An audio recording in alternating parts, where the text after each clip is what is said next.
아니, 흉측하게 이빨도 다 빠져가지고 어떻게 저렇게 다녀? 아들이 치과 의사라고 하지 않았어? 거짓말인가? 치과 의사마저 엄청 잘 나가? 아니, 근데 왜 부모는 저러고 살아? 말도 마. 진짜 알부자였는데 바깥 양반 죽고 자식들한테 버림받고 저렇게 살고 있잖아. 아무리 그래도 그렇지, 아이고. 불쌍하다. 천하의 불효자들이네. 불쌍하긴. 저 양반이 며느리한테 어떻게 했는지 이 동네 사람들은 다 알아. 어쨌는데, 아이고, 말하면 입 아파. 저렇게 돼도 싸긴 싸지. 오늘 이야기 속 주인공은 79세 김영옥 씨입니다. 그리고 그녀의 자식들과 며느리에 관한 이야기이죠. 김 씨는 자식이 있으나 없는 것보다도 못한 삶을 살고 있었습니다. 하나도 아니고 둘이나 있었는데 말이죠. 그중 하나는 치과 의사였습니다. 아끼지 않는 지원으로 의사를 만들어 놨더니 결혼하고는 내 자식이 달라졌습니다. 며느리를 잘못 본 탓에 말년에 이렇게 비참해진 듯 했습니다. 치과 의사 아들을 두었지만 김 씨의 치아는 말이 아니었습니다. 앞니 여러 개가 빠졌는데도 흔한 임플란트 한 번 제대로 하지 못해서 이가 없는 채로 살고 있었습니다. 김 씨를 처음 본 사람들은 아들이 의사라는 말은 믿지도 않았습니다. 김 씨의 행색이 도저히 그런 생각을 하지 못하게 했습니다. 하지만 김 씨도 한때는 사모님 소리를 들으며 우아하게 살던 때가 있었습니다. 그리고 그런 그녀의 말이라면 껌뻑 죽는 자식들이 있었죠. 그런데 아버지가 돌아가셨다고 이렇게 돌변할 줄은 몰랐습니다.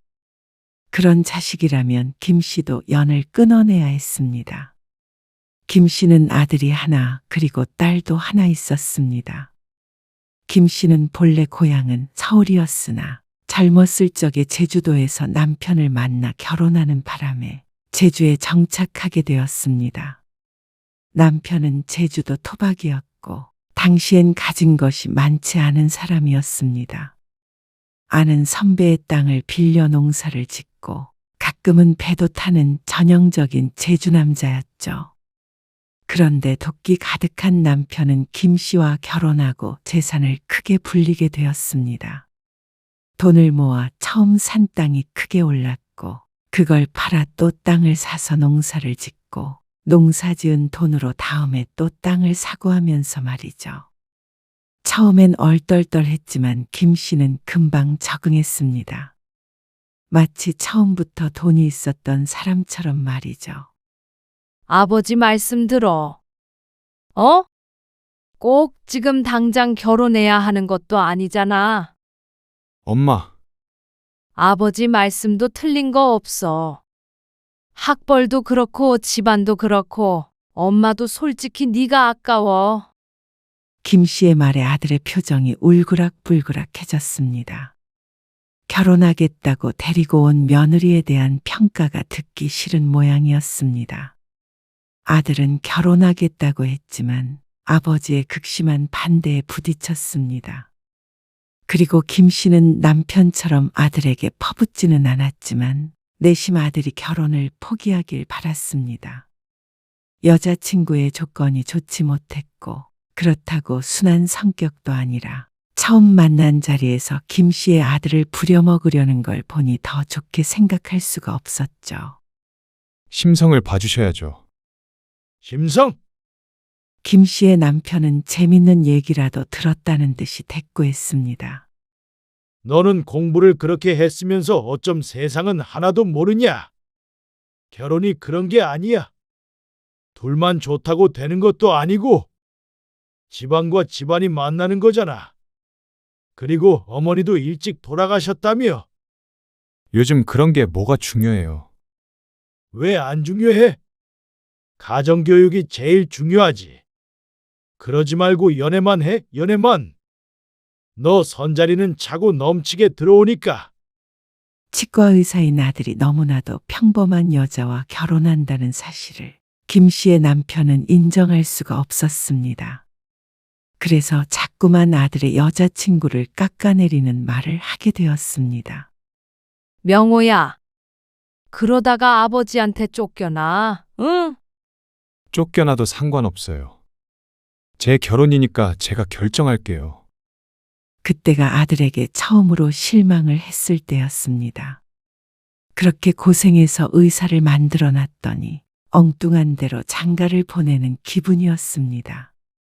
남편도 아들을 죽이네 살리네 했지만 정말로 그러지는 못했습니다. 하나밖에 없는 자랑스러운 아들이 죽어도 결혼을 하겠다는데 말릴 재간이 없었습니다. 하지만 남편의 불같은 성질을 며느리마저 피해갈 수는 없었습니다. 그렇게 음식 솜씨가 없어서 어디다가 써먹어. 아, 입에 안 맞으세요? 국은 짜고 반찬은 싱겁고 헤이 간 잘 맞춘다고 한 건데. 가져다가 개나 갖다 줘라. 집에서 살림한다는 애가 참 죄송해요. 근데 자꾸만 근데 할래. 소연아, 얼른 치워. 더 화내시기 전에. 네, 얼른 상을 내가는 뒷모습에 김 씨가 혀를 찼습니다. 남편이 심하게 말은 하긴 했어도 며느리도 참 너무했습니다. 남편 잘 만나서 집에서 편히 살림하고 살면 최소한 밥 정도는 먹을만 하게 지어야 하는 거 아닌가 싶었습니다. 김 씨가 팔을 다쳐서 깁스를 하는 바람에 며느리가 며칠째 집으로 와서 밥을 차려주고 있는데 매 끼마다 이렇게 시끄러웠습니다. 남편이 밥상을 몇 번이나 엎어버리려고 하는 걸 김 씨가 겨우겨우 말려야 했죠. 너 시아버지한테 자꾸만 말대꾸 하면서 매를 버니? 그게 아니고요. 겉봐. 지금도 그냥 죄송합니다 하면 될걸. 네, 죄송합니다. 고개를 푹 숙인 며느리 머리 위로 김 씨의 혀 차는 소리가 들려왔습니다. 그게 다 하나하나가 예절인 거야. 다른 데서 그러면 가정교육 못 받았다고 해. 죄송합니다. 요리학원을 다니던가 무슨 성이라도 보여야 할 거 아니야? 그래가지고 제사 음식은 어떻게 할 거야? 집에서 반대하는 결혼했으면 더 노력해야 해. 알았지? 마지막엔 김 씨도 사뭇 다정한 음색으로 말했습니다. 그러자 며느리가 입술을 꼭 깨물고 고개를 끄덕였습니다. 김 씨는 그 모습이 불쌍하기도 했지만 참 억울하기도 했습니다. 똑부러지지도 않고 그렇다고 말을 잘 듣는 것도 아니었습니다. 며느리가 생기고 난 후부터 집은 늘 시끄러웠죠. 며느리네 집이 엄청 큰 부자라며? 아, 난 잘 모르는데 다들 그렇다고 하더라고. 서귀포에서 되게 유명하다던데 땅 부자라고. 아이고, 사돈네가 땅 부자면 뭐해? 나 줄 것도 아니고. 그래도 아들한테도 나중에 떨어지는 게 있을 거 아니야. 나는 그런 거 신경 안 써. 신경 안 쓴다는 사람의 얼굴엔 한박웃음이 가득했습니다. 김 씨의 모임 친구들이었는데 이번에 한 친구의 아들이 결혼을 한 이야기를 하고 있었습니다. 그리고 김 씨는 대화에 끼지 않고 조용히 앉아서 차만 홀짝거리고 있었습니다. 그러자 불똥이 김 씨에게로 튀었습니다. 그래도 며느리 부자인 것보다 아들이 의사인 게 좋지. 뭐 그런가? 기분 좋은 속내를 감추고 새침하게 대답하자 한 친구가 눈을 흘기며 말했습니다. 능력이 있어서 그런지 며느리는 조건 하나도 안 보고 드렸잖아. 안 그래? 어머, 그래? 의사 며느리 보지 않았나? 의사 며느리 보겠다고 하더니 엄청 평범한 며느리 드렸어. 대단해. 김 씨를 대신해서 대답하는 친구를 김 씨가 죽일 듯 노려보았습니다. 대단하다고는 하지만 조롱하는 기색이 가득했습니다. 그리고 다음날 아들네를 만날 일이 있었는데 며느리가 곱게 보이지가 않았습니다. 너는 여기서 제일 어린애가 고기도 직접 안 굽니? 아, 죄송해요.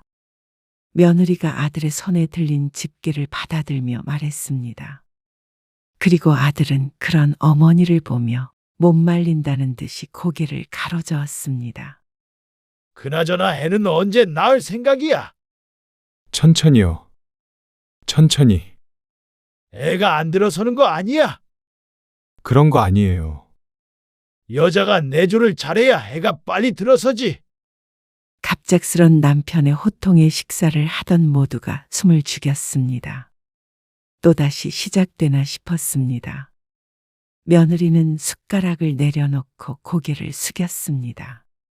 아들은 지겨운 듯 한숨을 쉬었지만 그마저도 반항적이지는 못했습니다. 내가 그러라고 집도 사주고 병원도 차려주고 한 줄 알아? 아무튼간 마음에 안 들어. 받은 것이 많은 자식은 부모에게 따지지 못했습니다. 아들조차도 며느리를 구박하는 아버지를 적극적으로 말리지 못했습니다. 남편의 성화의 며느리는 곧 아이를 가졌습니다. 그나마 임신 기간에는 괴롭힘이 덜했습니다. 하지만 아이를 낳고 남편의 건강이 안 좋아지면서 며느리의 고생이 시작되었다고 할 수 있었습니다. 선우 엄마, 나는 오늘 모임이 있어서 나가봐야 하거든. 아버지 수발 잘 들고 있어. 아, 어머님. 저 오늘 친정 아버지 오신다고 잠시 외출하겠다고 말씀드렸었는데요. 아, 그게 오늘이야? 깜빡했다.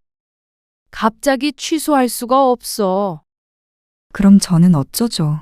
아가씨한테 부탁하시면. 걔를 왜 불러? 일하는 애를. 김 씨가 며느리에게 차갑게 대꾸하고 집 밖을 나섰습니다. 며느리는 눈물이 글썽거렸습니다. 남편이 언제부터인가 몸이 좋지 않았는데 건강검진에서 너무 뜬금없는 결과가 나왔습니다. 암에 걸렸다는 의사의 말에 모두들 놀랄 수밖에 없었습니다.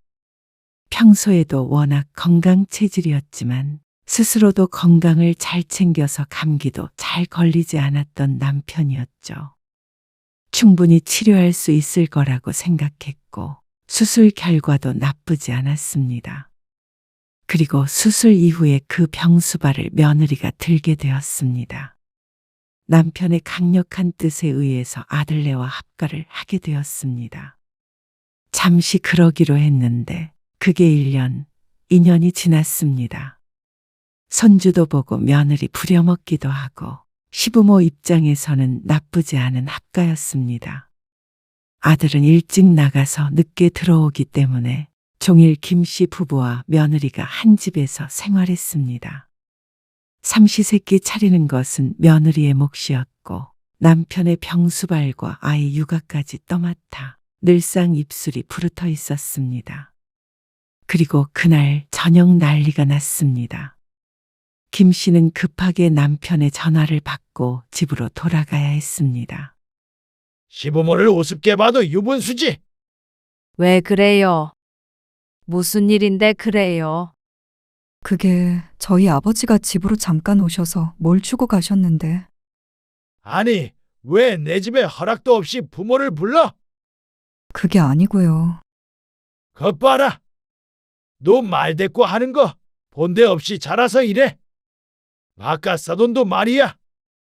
내세울 거 없는 딸내미 시집 잘 보냈으면 나주고 쏘하고 살아야지. 어딜 와가지고 시집살이가 어쩌고 저쩌고야. 아마 바깥사돈이 와서 남편의 기분을 상하게 한 모양이었습니다. 그렇다고 장인어른을 쫓아내셨어요. 아들이 옆에서 낮은 음성으로 말했습니다. 내 집에 내가 안 들이겠다는데 뭐? 김 씨는 남몰래 이마를 짚었습니다. 집으로 찾아온 바깥사돈을 남편이 쫓아내버린 듯했습니다. 며느리는 울고 있었고 아들도 화가 난 듯 보였습니다. 아무리 남편이 며느리에게 뭐라고 해도 화를 낸 적이 없었던 아들이었는데 말이죠. 죄송합니다. 뭐라 한마디 하려던 아들의 팔을 며느리가 다급하게 붙잡고는 무릎을 꿇었습니다. 죄송해요. 제가 실수했어요. 그리고 저희 아빠가 무리하게 군 것도 죄송합니다. 바짝 낮춘 채로 잘못을 비는 며느리를 남편이 한참을 못마땅한 얼굴을 하고 쳐다보았습니다. 그러고는 또 상처가 되는 모진 말을 몇 번 내뱉고 방으로 들어갔습니다. 건강이 좋지 않아 잠시 합가를 했지만 그래도 그 성격은 여전히 팔팔했죠. 얘, 너는 어쩜 하루라도 조용할 날이 없니? 죄송합니다. 김 씨는 혀를 찾고 며느리는 한참을 무릎 꿇은 상태로 앉아 있었습니다. 여보, 일어나. 아들이 그런 며느리를 일으켰습니다. 차라리 사람을 쓰시라니까요. 왜 선우 엄마를 못 잡아 먹어 안달이세요? 뭐? 못 잡아먹는다니? 무슨 말을 그렇게 하니? 제가 가사일 할 사람이랑 아버지 병수발 들 사람도 다 구해드릴게요. 누군 돈이 없어서 안 부르는 줄 알아? 네 아버지 성격에 가만히 계시겠다. 제발 좀. 그러면 어머니만이라도 선우 엄마한테 그러지 마세요. 네? 어머, 얘 좀 봐. 나는 선우 엄마 엄청 챙겨. 너도 알잖아. 그러자 아들이 더 이상 김 씨와는 대화를 못하겠다는 듯이 돌아섰습니다. 김 씨는 기가 찼습니다. 그래도 이 집에서 며느리의 방패막이 되어주는 게 자신인데 그걸 몰라주는 모양이었습니다. 참, 배부르고 등 따숩게 사는 게 다 누구 덕인데? 며느리가 괘씸했습니다. 없는 집에서 시집 온 며느리, 좋은 집 살며 의사 3호 소리 들으며 사는 것도 감지덕지 해야 하는 거 아닌가 싶었습니다. 그런데 왜 자꾸만 부모 자식 사이를 갈라놓으려고 하는지 몰랐죠. 그렇게 김 씨 부부는 3년간 아들 며느리와 함께 살았습니다. 그리고 남편이 건강을 되찾고 아들네는 다시 분가를 했습니다. 분가할 때도 그 과정이 순탄치 않았고 따로 살면서도 며느리는 며느리 역할을 제대로 해내야 했습니다. 딸은 출가 외인이기에 김 씨 부부는 모든 일을 아들 내외에게 의지했습니다. 김 씨는 자신이 참 복받은 사람이라고 생각했습니다. 경제적으로 어려움 없이 살고 있었고 아들은 잘 나가는 의사에다가 딸도 그럭저럭 시집 잘 가서 잘 살고 있었습니다. 그리고 며느리도 마음엔 꼭 차진 않아도 그런대로 순종적이고 헌신적이었습니다. 말년이 이 정도면 괜찮다 싶었습니다. 주위에서도 하나같이 다들 김 씨를 부러워했고 말이죠. 그렇지만 남편의 위암이 재발하며 김 씨의 인생은 소용돌이 속으로 들어가게 되었습니다. 나 죽으면 그래도 아들내미밖에 없는 거야. 그러니까 내가 하라는 대로 해.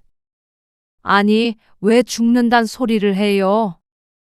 죽은 다음에 이러쿵 저러쿵 말 나오는 게 싫으면 지금 정리하라는 말이야. 그래서 민선이한테는 1억 주고 나머지 재산은 전부 민호 앞으로 주라는 거죠? 그래. 당장 그렇게 해. 김 씨는 남편의 말에 고개를 끄덕였습니다. 남편은 위암이 재발한 뒤에 건강이 급격하게 악화가 되었습니다. 전과 같지 않고 늘 힘이 없었습니다. 김 씨도 그렇고 남편도 스스로의 죽음을 직감했습니다. 의사도 몇 달 남지 않았다고 했죠. 남편은 자신이 죽기 전에 재산을 자식들에게 나눠서 증여하고 싶어 했습니다. 그래야 나중에 탈이 없다면서 말이죠. 그리고 그래야 고마운 줄 알고 남은 김 씨를 아들이 챙긴다는 것이었습니다. 그래서 김 씨는 남편이 시키는 대로 했습니다. 딸에게 1억을 주고 나머지 부동산과 현금 등은 모두 아들에게 주었습니다. 그 과정에서 딸이 반발하지 않을 수 없었습니다. 정말 끝까지 너무하신 거 아니에요? 어쩌면 평생 이렇게 아들, 딸을 차별하실 수 있어요? 예, 민선아. 아버지 앞에서 그게 무슨 말버릇이야. 엄마도 똑같아요. 그놈의 아들. 나는 엄마 아빠한테 자식도 아니죠? 무슨 말을 그렇게 하냐? 똑같이 주는 건 바라지도 않았는데 그래도 이건 너무한 거예요. 1억이나 주는데 배부른 소리를 한다고 할 수도 있겠지만 김 씨의 딸이 이렇게 화를 내는 것도 이유가 있었습니다. 건물과 땅까지 모두 합친다면 김 씨 부부의 재산이 1억과는 비교도 안 되었기 때문이었습니다. 실제로 아들에게 증여한 재산이 수십억이었습니다. 그러니 딸이 이토록 억울해하는 게 이해가 갔습니다. 하지만 김 씨는 어쩌겠나 싶었습니다. 그래도 장남과 같을 수는 없었습니다. 남은 부모도 책임져야 하는 의무가 아들에게 있으니 딸에게 1억을 챙겨준 것도 적은 것은 아니라고 생각했죠. 오빠가 얼마나 잘 챙길지는 몰라도 나중에 저 원망 마세요. 저도 엄마 아빠가 해준 만큼만 할 테니까. 저런 못된 것을 봤나? 남편이 딸을 손가락질하며 피토하듯 욕을 내뱉었습니다. 여보, 진정해요. 그런 남편을 말린 김 씨는 얼른 딸을 돌려보냈습니다. 꼭 아픈 부모를 찾아와 돈 타령을 해야 하나 싶어서 딸에게도 실망을 많이 했죠. 나중에 원망을 말라는 협박 섞인 말도 마음에 들지 않았습니다. 하지만 김 씨는 콧방귀를 뀌었습니다. 김 씨는 살던 집도 아들 명의로 바꿔주었고 만약 남편이 죽으면 이 집이 아닌 아들네 집에 들어가서 살 생각이었습니다. 그래도 아들 집이 김 씨네보다 깔끔하고 시내에 있어 동네가 살기에 더 좋았습니다. 그렇게 재산을 정리하고 나서 불과 3개월 뒤에 남편은 병원에서 눈을 감았습니다. 그런데 남편의 숨이 끊기기 전 온 가족이 모여있는 병실에서 며느리의 말을 듣고는 김 씨는 그대로 뒤로 넘어갈 뻔했습니다. 아버님, 다음 생에는 우연이라도 제발 마주치지 말아주세요. 이렇게 가시는 것도 벌 받으신 거예요. 흐느끼듯 하는 말에 병실은 고요해졌습니다. 아들은 며느리의 말을 듣고 말리기는커녕 뒤에서 고개를 돌려버렸습니다. 그리고 딸도 사위도 아무 말 않고 서 있었습니다. 경악한 것은 김 씨뿐이었습니다. 남편은 그 말을 또렷하게 들었는지 안 들었는지는 확신하지 못했습니다. 삐빅거리는 기계음이 대답처럼 돌아올 뿐이었습니다. 너 지금 뭐라고 그런 거야? 김 씨의 물음에 며느리는 대답하지 않았습니다. 너 제정신이니? 어떻게 인간으로 태어나서 그런 말을 해? 이런 미친 것을 봤나? 김 씨는 화가 나서 며느리에게 달려들려다가 아들에게 제지당했습니다. 너는 어떻게 네 아버지한테 이런 말을 하는데 가만히 있어? 그러자 아들의 반응이 더 기가 막혔습니다. 선우 엄마가 뭘 그렇게 심하게 말했는데요. 뭐? 틀린 말 한 거 하나 없어요. 그리고 아버지는 죗값 다 치르지도 않고 가시는 거예요. 뭐야? 너 지금 무슨 소리를 하는 거야? 그동안 선우 엄마가 참고 산 세월이 얼만 줄이나 아세요? 어머니 아버지가 얼마나 선우 엄마한테 모질게 굴었는지 기억 안 나세요? 선우 엄마가 떠나겠다는 거 제가 매번 빌면서 붙잡았어요. 전 앞으로 선우 엄마한테 평생 갚으며 살 거예요. 그동안 맘고생시킨 죄를요. 그게 내 탓이라는 거니? 나는 그래도 선우 엄마 편도 들어주고. 아니요. 어머니도 아버지랑 똑같았어요. 똑같이 악마 같았어요. 악마라는 소리에 김 씨의 눈이 크게 떠졌습니다. 그때 기계음이 길게 울렸습니다. 그리고 병실 안은 순식간에 다급해졌습니다. 잠시 뒤 남편의 숨은 완전히 멈추었고 그렇게 김 씨의 호시절도 막을 내렸습니다. 누구세요? 어느 날 울리는 초인종에 김 씨가 들뜬 마음을 하고는 문을 열었습니다. 그런데 보이는 낯선 얼굴에 실망했습니다. 아들이나 딸이 찾아온 줄 알았습니다. 혼자 남은 부모가 가엾어 들여다 보러 말이죠. 딸은 남편의 장례 이후로 김 씨가 전화를 해도 잘 받지 않았습니다. 그래서 김 씨도 자존심이 상해 더는 전화하지 않았습니다. 그리고 아들은 그날 이후로 김 씨의 인생에서 사라진 듯 했습니다. 전화를 해도 받지 않았고 메시지에도 답이 없었습니다. 그리고 그건 며느리도 마찬가지였습니다. 어느 날은 하도 답답해서 찾아갔는데 누구도 나와보지 않았습니다. 아무리 기분이 상했어도 부모를 이렇게 취급하나 싶었습니다. 그래서 더럽고 치사해서 김 씨도 자식들과 연을 끊자 생각하고 지냈습니다. 그런데도 내심 기대를 한 모양이었습니다. 자식들이 찾아왔다고 착각한 것을 보면 말이죠. 부동산에서 나왔습니다. 네? 부동산이요? 부동산에서 저희 집엔 왜? 아, 이 집 판다고 하셨잖아요. 네, 아니에요. 그런 일 없어요. 그 아드님인가? 통화를 했는데요. 방금 전에도 이것 보세요. 그러면서 휴대폰을 보여주는데 통화 목록엔 아들 번호도 있었고 문자 메시지에는 매매 의뢰한 내용도 있었습니다. 정신이 번쩍 드는 기분이었습니다. 그래서 부동산 직원과 일행을 쫓아내버렸습니다. 심장이 벌렁거렸습니다. 생활비가 떨어져 가는데 아들과는 연락도 안 되고 곤란해서 집 대출을 알아봐야 하나 생각하고 있었습니다. 그런데 대출도 집이 아들 명의라 방도가 없어서 요즘 좀 심란하던 차였습니다. 그런데 살던 집도 팔아버린다는 말이었습니다. 황당하기도 하고 화가 나기도 했습니다. 어떻게 아버지 돌아가셨다고 이렇게 싹 안면몰수하나 싶었습니다. 아들이고 딸이고 똑같았습니다. 혼자 있는 엄마가 불쌍하지도 않은 모양이었습니다. 그런다고 집까지 팔 생각을 하는 건 천하의 불효자란 말로도 설명이 다 되지 않았습니다. 그리고 몇 번 더 찾아온 부동산 직원에게 문을 열어주지 않자 오랜만에 아들에게서 전화가 왔습니다. 그 집 팔 거예요. 그러니까 집 비워주세요. 빨리 팔면 이달 중으로 생각하고 있어요. 뭐? 그럼 엄마는 어디 살으라고? 집 구해드릴게요. 그 말에 조금은 안심이 되었습니다. 그래도 맨몸으로 부모를 쫓아내지는 않을 모양이었습니다. 큰 집에서 혼자 지내는 게 불편하니 옮기라는 거라고 생각했습니다.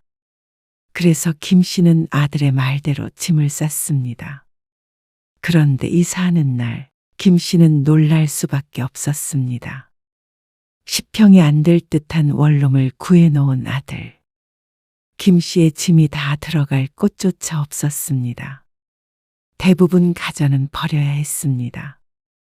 원룸방에 허탈하게 앉아 허공을 바라보았습니다. 자신에게 무슨 일이 일어나고 있는지 알 수가 없었죠. 김 씨는 더듬더듬 휴대폰을 들어 아들에게 전화를 걸었습니다.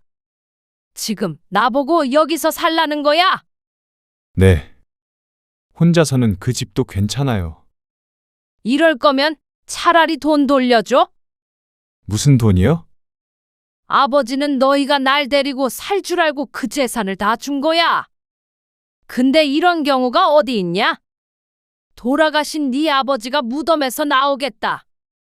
그 돈은 어머니 손으로 직접 주신 거잖아요. 잊으셨어요? 그건 그러니까 너희는 나를 부양할 의무가 있는 거야. 그러게 어머니 몫은 두고 주셨어야죠. 그걸 말이라고 해? 아들이 왜 자신에게 이러는지 몰랐습니다. 아들을 의사로 키워놨더니 이제 와서 부모를 저버릴 생각인 듯 했습니다. 너는 엄마한테 그러면 안 된다. 어머니도 저희한테 그러시면 안 됐어요. 그러고는 끊어진 전화에 김 씨는 현실을 깨닫고 말았습니다.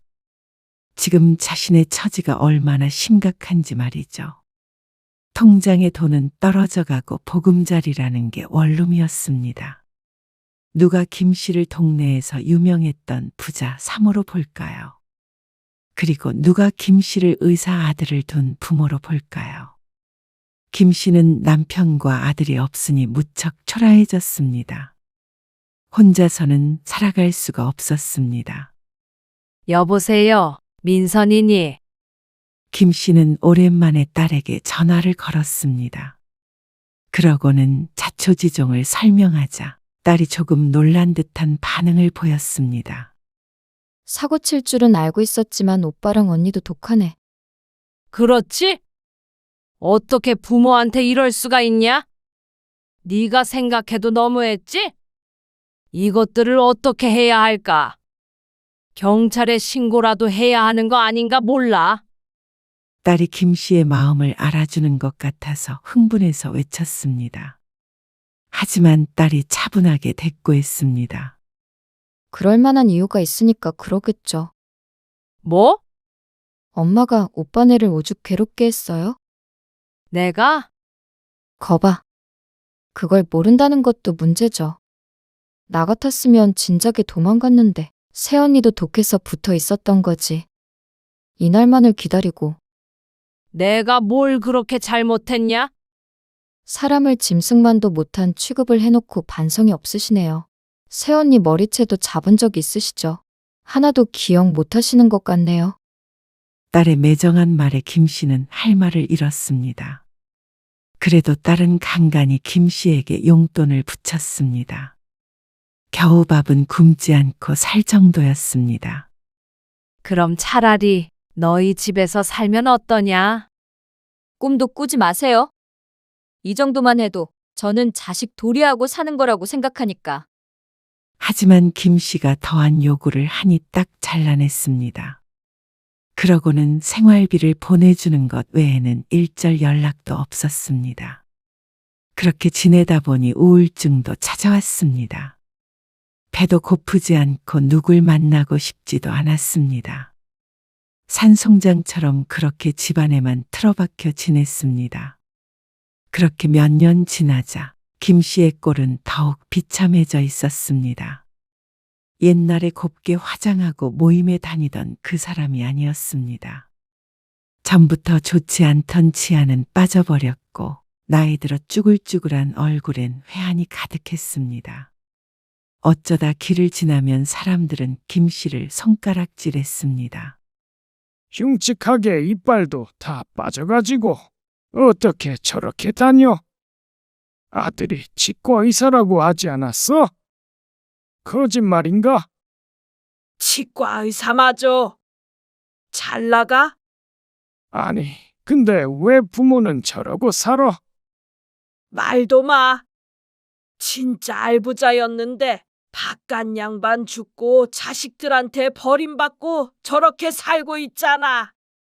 아무리 그래도 그렇지. 아이고, 불쌍하다. 천하의 불효자들이네. 불쌍하긴.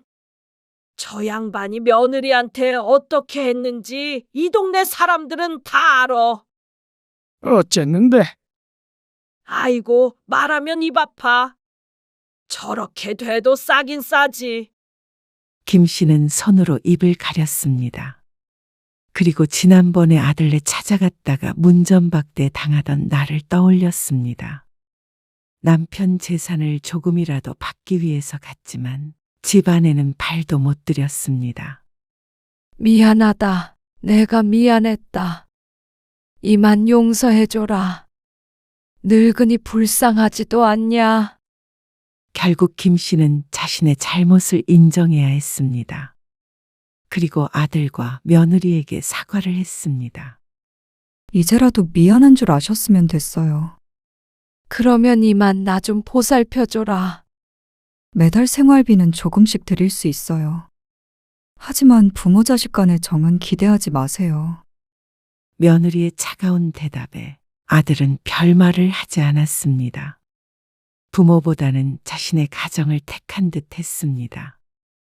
김 씨는 그렇게 집으로 돌아와야 했습니다.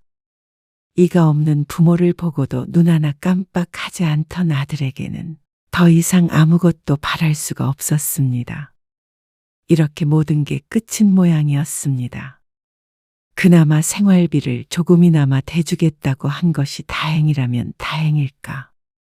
그렇게 김 씨는 아들, 딸 도움을 조금씩 받아 연명했습니다. 돈은 받지만 누구도 김 씨를 부모 대접을 해주지 않았습니다. 생일에도 명절에도 전화 한 통 하는 자식이 없었습니다. 김 씨는 땅을 치며 후회했습니다. 김 씨가 후회하는 건 하나였습니다. 남편의 말대로 모든 재산을 자식들에게 주었던 그때를 후회했습니다. 어째서 내 몫은 전혀 생각을 못했는지 참 어리석었습니다.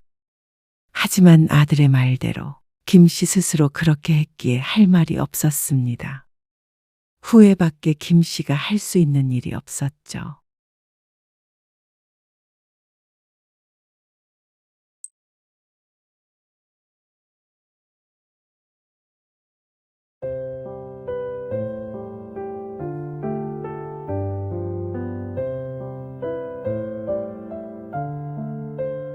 아버님, 혹시 거실 화장실 쓰셨어요? 썼지, 왜? 아, 왜 1층 화장실을 안 쓰시고요? 변기 커버도 올려놓으셨네요. 급해서 1층까지 어떻게 가?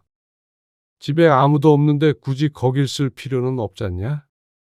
사람 있을 때만 따로 쓰자는 말이 아니었어요. 욕실은 사적인 공간이니까 다른 사람이랑 같이 쓰는 게 불편해서 드린 말씀이었어요.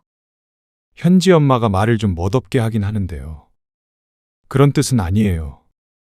아무래도 여자다 보니까 그런 점도 아버지가 이해를 좀 해주세요. 욕실에서 화장도 하고 뭣도 하고 많이 하더라고요. 저한테도 변기에서 앉아서 싸라고 그러고. 아무튼 아버지한테만 그러는 거 아니니까 오해 마시고요. 오늘 이야기 속 주인공은 68세 박진호 씨입니다. 그리고 그의 아들과 며느리에 관한 이야기이죠. 박 씨는 함께 살기 전까진 아들 며느리에 대해 잘 몰랐습니다. 내 아들에 대해서 잘 몰랐다는 게 자랑은 아니지만 적어도 결혼 전에는 안 그랬던 것 같았습니다. 사정이 딱해서 집에 들어와 사는 걸 허락한 순간 박 씨는 눈칫밥에 배가 부를 지경이었습니다. 왜 내 집에서 내가 눈치를 봐야 되나 싶지만 그래도 아들만이 아니라 며느리와도 같이 사는 것이기에 조심스럽지 않을 수가 없었습니다. 그래서 이런저런 요구에도 다 뜻대로 하라고 양보했죠. 좀 불편해도 언젠가는 아들 며느리가 다시 나갈 것이기 때문에 참기로 했습니다. 그런데 화장실도 제대로 못 쓰게 될 줄은 몰랐습니다. 거실에 있는 화장실을 공유하는 건 찝찝하다며 자신들만 이용하겠다고 했습니다. 그러면서 박 씨에겐 창고 같은 작은 보조 화장실을 이용하라고 했습니다. 그러다가 박 씨가 거실 화장실을 몇 번 이용하자 문을 걸어 잠그고 박 씨는 이용금지라는 포스트잇까지 붙여놓은 며느리. 더 이상은 며느리를 배려해 줄 필요를 느끼지 못했습니다. 시부모라고 마냥 자식에게 맞춰줄 이유는 없었습니다. 그것도 내 집에서 말이죠. 그래서 박 씨도 가만히 있지 않기로 했습니다. 부모를 무시한 대가가 무엇인지 보여줄 생각이었습니다. 박 씨는 아들이 둘 있었습니다. 그리고 아내와는 4년 전에 사별했습니다. 자식들 모두 결혼해서 가정을 꾸렸기에 박 씨는 아내와 살던 집에서 혼자 지내고 있었습니다. 경기도에 위치한 3층짜리 주택이었습니다. 직접 지어서 구조가 조금 특이했는데 3층짜리라고 해도 주요 생활 공간은 2층뿐이었습니다. 1층은 미술을 했던 아내의 작업실 겸 창고였고 3층은 테라스와 연결되는 큰 방이 하나 있는 구조였습니다. 아내가 예쁘게 꾸며 놓은 공간이었고 자식들이 오면 종종 내주는 곳이었습니다. 혼자 지내기 적적하지 않으세요? 집이 너무 넓어서 더 그럴 것 같은데. 전에는 그랬는데 이제는 괜찮아. 조용히 지내는 것도 좋지 뭐. 작은 집으로 옮겨서 사시는 건 어떠세요? 1층도 관리해야 되고. 테라스도 보니까 청소 좀 해야겠던데. 아이고, 시간 나면 한다는 게 자꾸 미루다 보니까 좀 지저분해졌지. 너희 가면 할 테니까 걱정 마. 별로 힘들지 않아. 어느 날 큰아들 내외가 놀러와서 집을 두리번거렸습니다. 아무래도 혼자 이 집에서 살아가는 박 씨가 걱정이 되는 모양이었습니다. 하지만 박 씨는 이 집을 두고 다른 곳에 가고 싶지는 않았습니다. 아내와의 추억이 있는 곳이었고 이제 와서 낯선 집에 적응하는 것도 원하지 않았죠. 1층에 주차 공간이 있지만 한켠에 있는 텃밭을 제외하면 달리 관리해야 할 마당이 있는 것도 아니니까 어렵지 않았습니다. 그런데 큰아들은 다음 명절에도 찾아와 같은 얘기를 했습니다. 우리가 위에서 잘게. 너희는 작은 방에서 자. 큰아들이 작은아들에게 말했습니다. 2층에는 방이 3개였는데 방이 크지가 않아 3층에서 자는 게 가장 쾌적했습니다. 작은 아들은 형의 말을 듣고는 별 대꾸 없이 고개를 끄덕였습니다. 아버지. 잠깐만요. 얘기 좀. 작은 아들 내외가 방으로 들어가자 큰아들이 조용히 박 씨를 불렀습니다. 그러고는 말했습니다. 아버지, 제가 아무리 생각해봐도 집이 너무 커요. 크긴 이 정도는 되니까 너희들이 명절에도 다 와서 자고 가지. 손주들까지 하면 집이 그렇게 크다고 할 수도 없었습니다. 그런데 아들이 꺼낸 말에 왜 자꾸 집이 크다고 했는지 그 이유를 알게 됐습니다. 저희 전세금을 또 올려달라고 하더라고요. 뭐 또? 지난번에도 올렸었잖아. 이번에도 올려달래요.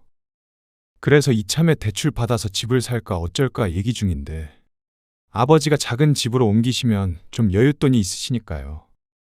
좀 도움을 청하고 싶어요. 박 씨는 아들의 말을 잠시 머릿속에서 곱씹었습니다. 그러니까 박 씨 보고 집을 판 돈을 달라는 말인 듯 했습니다. 박 씨는 놀란 눈이 되었습니다. 그렇게는 안 되지. 그리고 단번에 거절했습니다. 매정하게 느낀데도 할 수 없었습니다. 이미 결혼하며 전셋집을 구할 때도 두 아들을 지원했었던 박 씨였습니다. 그리고 그게 마지막이라고 생각했습니다. 이제는 자식들도 제 살 길은 스스로 찾아야 했고 그건 박 씨도 마찬가지였습니다. 노후를 생각하자면 그런 짓은 얼토당토 않은 말이었습니다. 나중에 결국 작은 집으로 이사를 가더라도 그 돈은 박 씨의 노후 자금이었지 아들 집 살 돈에 보탤 것은 아니었습니다. 그러자 박 씨의 짐작대로 아들은 서운해했습니다. 어차피 여기서 사시나 조금 작은 데서 사시나 아버지한테는 큰 차이 없잖아요. 평소에 1층도 3층도 안 쓰시니까. 3층은 너희들 가끔 오면 쓸 방이고 1층은 아빠도 작업실로 써. 무슨 작업실이요? 요새 목공 배우잖냐. 그냥 취미잖아요. 그냥 취미든 뭐든 공간이 있어야 할 거 아냐. 그러자 아들이 한숨을 쉬었습니다. 박 씨의 단호함을 느낀 모양이었습니다. 아들이 잠을 청하러 3층으로 걸어 올라가는데 그 모습을 보니 박 씨도 마음이 편하지는 않았습니다. 하지만 그렇다고 한들 자식에게 올인하는 어리석은 짓은 할 수가 없었습니다. 그러면 나중에 더 늙어서 자식도 박 씨도 서로 부담을 주는 사이가 될 수도 있으니 말이죠. 그런데 보름쯤 뒤에 큰아들에게서 연락이 왔습니다. 그리고 뜬금없는 부탁을 했습니다. 이 집에서 이사 나가기로 했어요. 근데 만기가 당장 이달 말이라서요. 일단 아버지 집에서 살다가 돈 좀 더 모아서 나가도 될까요? 갑작스러운 합가 요청이었습니다. 쭉 같이 살자는 말은 아니었지만 박 씨에겐 충분히 고민스러운 일이었습니다. 혼자가 외롭긴 해도 자식 며느리와 함께 사는 것보다야 편할 것이 분명했기 때문이었습니다. 그런데 이마저도 거절할 수 있을까 싶었습니다. 이미 한 차례 부탁을 거절한 바가 있고 1, 2년만 그렇게 하자는데 매정하게 내치질 못했습니다. 저희는 3층에서 지내면 되잖아요. 애들은 어린이집 다니고 저희도 낮엔 일하니까 거의 저녁 시간밖에 집에 안 있어요. 그렇게 생각하니 부담감이 상당히 줄어들었습니다. 3층엔 화장실이 없기에 2층 주방과 화장실을 공유해야 하지만 아들 말대로 종일 같이 있는 것이 아니었기 때문에 크게 불편하지 않을 수도 있겠다 싶었습니다. 너희는 안 불편하겠어? 저희는 괜찮아요. 현지 엄마가 먼저 그렇게 하고 싶다고 한 거니까요. 그 말은 의외였습니다. 며느리와 그리 살가운 사이는 아니었기에 당연히 아들의 머릿속에서 나온 것이라고 생각할 수밖에 없었습니다. 결국 박 씨는 잠시 큰아들 가족과 함께 살게 되었습니다. 1층에 작업실 공간을 확 줄이고 아들네 가구를 임시로 두었습니다. 어차피 박 씨 집엔 박 씨가 쓰던 가전 가구가 있었기에 아들의 짐을 굳이 들여놓을 필요가 없었죠. 그렇게 동거 생활이 시작되었습니다. 그리고 갈등의 시작이었죠. 예상했던 것처럼 쉽지 않았습니다. 오랫동안 떨어져 살던 아들과 사는 것도, 불편한 며느리와 사는 것도, 손주와 지내는 것도 평소 박 씨의 삶과는 크게 달랐습니다. 아버님, 죄송한데 현지 여기에다 좀 재울게요. 주말에 거실 한켠에서 잠들어 버린 손녀딸을 가리키며 며느리가 말했습니다. 그래. 그렇게 해. 이불이라도 덮어줘라. 네. 근데 애가 잠기가 너무 밝아서요. TV 소리는 많이 좀 줄여주세요. 이 정도면 돼. 아, 아니요. 더 줄여야 해요. 음량이 1이었는데도 더 줄이라는 소리에 박 씨는 할 수 없이 TV를 음소거 해야 했습니다. 그리고 며느리는 위층으로 올라가 보겠다며 사라졌습니다. 소리도 안 나는 TV도 재미가 없었고 괜히 소파에서 뒤척이는 소리가 날까봐 박 씨도 조심스레 자리에서 일어났습니다. 그리고 방에 들어가서 누웠죠. 박 씨는 원래 낮잠을 자더라도 거실 소파에서 자곤 했는데 이제는 그마저도 편히 하지 못했습니다. 하지만 같이 살면 그 정도 불편함은 감수해야 하는 걸 알고 있었습니다. 아버님, 노크를 하셔야죠. 안 놓고 했는데 못 들었어? 안 들렸어요. 며느리가 언성을 높이자 박 씨는 열었던 욕실 문을 얼른 다시 닫았습니다.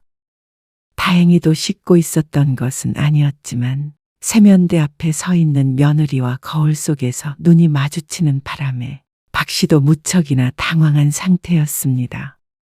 불이 켜져 있길래 노크를 했는데 물소리에 못 들은 모양이었습니다. 박 씨는 가슴을 쓸어내렸습니다. 앞으로 더 조심해야겠다고 생각했죠. 하지만 며느리는 이틀 넘게 박 씨에게 화가 난 듯 퉁명스럽게 굴었습니다. 박 씨만의 잘못이 아닌데도 말이죠. 참 어렵다. 하지만 어쩌겠나 싶었습니다. 현지 엄마. 욕실에 있던 약통 못 봤어? 무슨 약통이요? 머리에 바르는 건데 손가락 한 마디만한 거. 아, 갈색 병이요? 그래. 그거 버렸어요. 오래된 거 같길래 뭐? 그걸 왜 버려? 안 쓰시는 줄 알고요.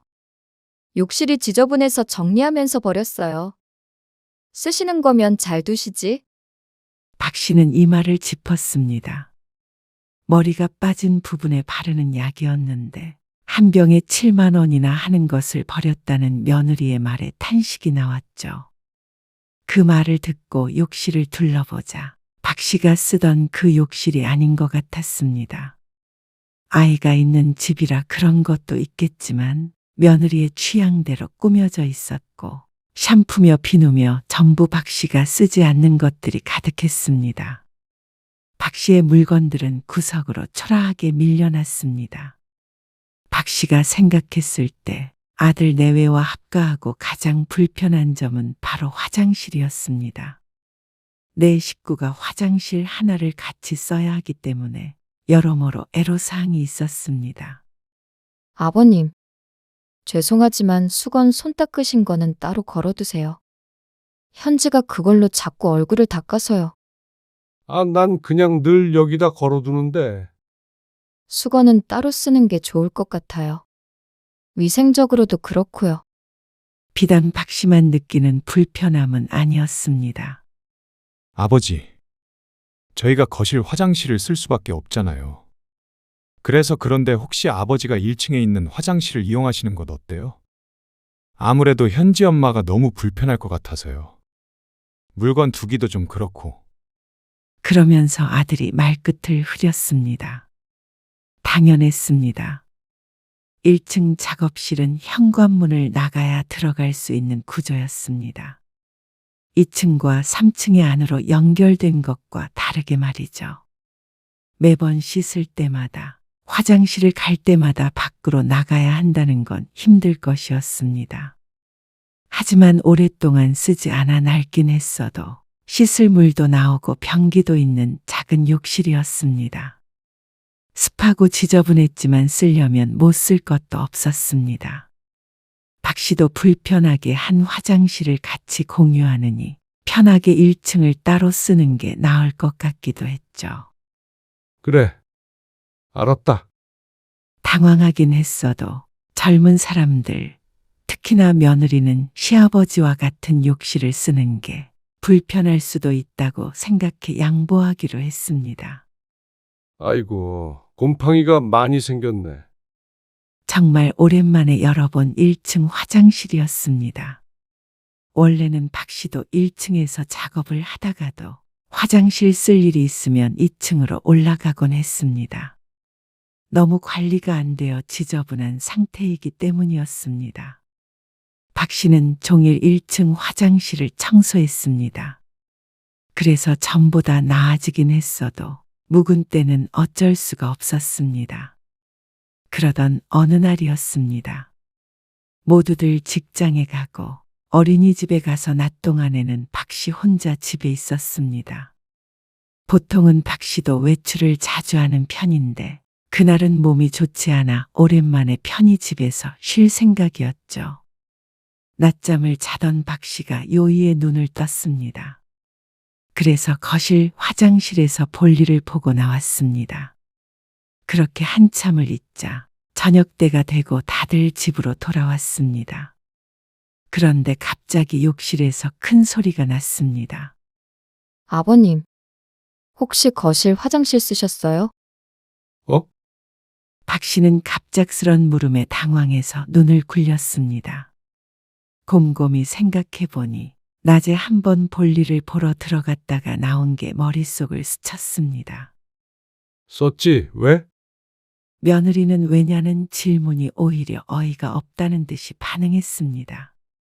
아, 왜 1층 화장실을 안 쓰시고요? 변기 커버도 올려놓으셨네요. 급해서 1층까지 어떻게 가?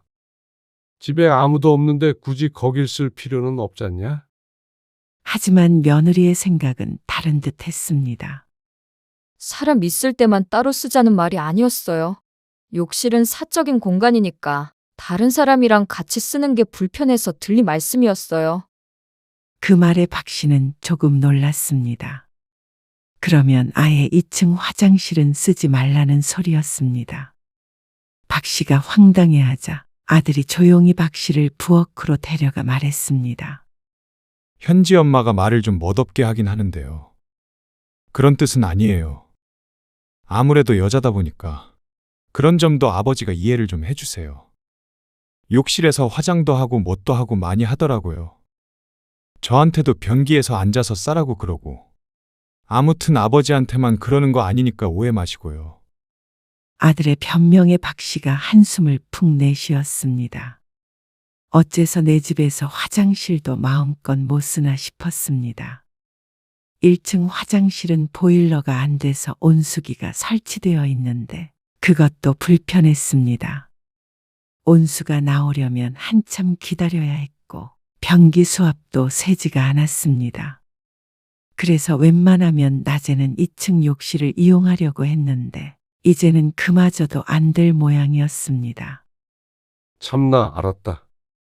마음 같아서는 그렇게 불편하면 너희가 1층 써라 하고 호통이라도 치고 싶었습니다. 하지만 현실적으로 아들 며느리의 손녀딸까지 화장실을 쓰기 위해 1층을 내려가라고 하는 건 다소 힘들어 보였습니다. 보통 집들처럼 안방에도 화장실이 있으면 좋았겠지만 아내와 둘이 사는데 그렇게까지 할 필요성을 못 느껴서 화장실을 하나만 둔 것이 잘못이었습니다. 그래도 1년만 참자. 기한이 정해진 것이 아니었다면 다른 수를 강구해 봤을 수도 있었습니다. 하지만 평생 같이 살 일은 죽어도 없을 것이기에 계속해서 참으림만 새길 뿐이었습니다. 아이고, 어쩜 그렇게 텃밭을 갖고 났어? 나는 귀찮아서 집에서는 손 하나 까딱하기 싫은데. 그러게 말이야. 갈 때 좀 따가야겠네? 그렇게 해. 박 씨의 친구 몇이 모임을 했는데 오늘은 박 씨의 집에서 모이기로 했습니다. 1층에 아기자기하게 가꿔놓은 텃밭을 보고는 친구들이 부러워했습니다. 텃밭에 대해서 한참 떠들었더니 시간이 훌쩍 갔습니다. 그래도 아들네랑 같이 사니까 밥은 잘 챙겨 먹겠네. 며느리가 밥 차려주지? 차려주긴. 내가 차려 먹지. 다들 바빠. 요즘 사람들 집에서 밥도 잘 안 먹고. 며느리는 집에서 요리를 거의 하지 않았습니다. 손녀딸 밥은 잘 챙겨주는데 보통은 밖에서 간단히 먹을 것을 사와서 먹곤 했습니다. 박 씨는 저녁을 이르게 먹는 편이기 때문에 아침부터 저녁까지 혼자 있을 때처럼 알아서 챙겨 먹었습니다. 우리 아들은 같이 살자고 은근슬쩍 말해도 자꾸 말을 돌려. 늙은이 데리고 살고 싶겠어? 그냥 둘이서 알콩달콩 하면서 살아. 마누라랑 무슨 알콩달콩이야. 근데 화장실이 여기였지? 잠깐만. 한 친구가 화장실 문을 열려고 하자 박 씨는 순간 움찔했습니다. 괜히 화장실을 썼다가 또 며느리한테 한 소리 들을까 싶었습니다. 왜? 화장실 아니야? 맞아. 근데 깨끗하겠어. 당연한 소리를 해? 박 씨는 조마조마해하는 스스로가 어이가 없었습니다. 자신은 그렇다 치더라도 손님에게 1층으로 내려가라고 할 수도 없는 노릇이기에 그대로 두었지만 왜 자꾸 이렇게 눈치를 보게 되는지 몰랐습니다. 그리고 저녁에 아들네가 돌아왔을 때였습니다.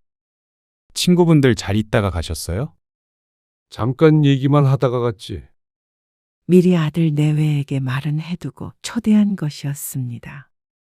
또 자신들 공간이 어쩌고 저쩌고 할 수 있으니 말이죠. 그런데 며느리가 조금 이상했습니다. 욕실에서 씻고 나오더니 말이 없었습니다. 현지는 벌써 자? 네, 단단만 내뱉고는 며느리가 박 씨를 지나쳐갔습니다. 어쩐지 냉랭한 것 같다고 생각한다면 박 씨의 괜한 착각일까 싶었습니다.